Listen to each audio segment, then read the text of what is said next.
Martin Richards for Imperial Productions. This is the IPNP1052. This medallion is pure Federal style with extended acanthus leaves and a tour de laurier ribbon all around the perimeter. Although it's from the period from 1780 to 1840, it's perfect for a contemporary decor. It is 35 3/4 inch diameter, has a depth of 1 3/4 inches. There's no hole, but a 3-inch hole can be cut, or you can use a small hole with a chain, and it fits a 7-inch canopy. Medallions were originally intended as fire barriers and to enhance the look of the ceiling-like fixture. Since they're way up on the ceiling, they should be about 2/3 larger than the widest point of the fixture. Always remember, they're way up there, so they look a lot larger here than they will when they're installed on the ceiling.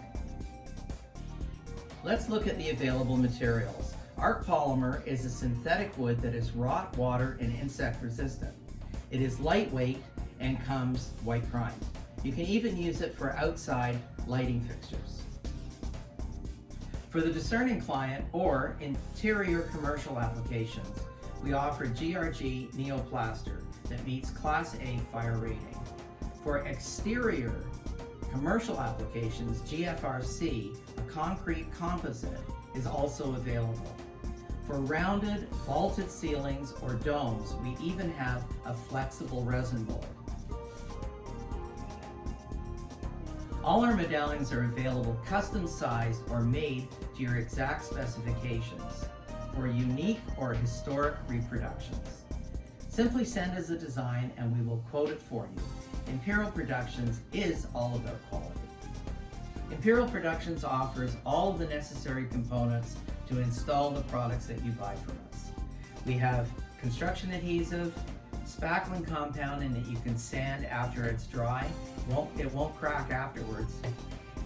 We have a complete line of Ronin paints with Renaissance colors as well as gold and silver leaf. In fact, all of our products can be coated in real metal, from columns to moldings to ceiling medallions. Just imagine if you want something in gunmetal or brass or bronze. It's real metal applied to the product.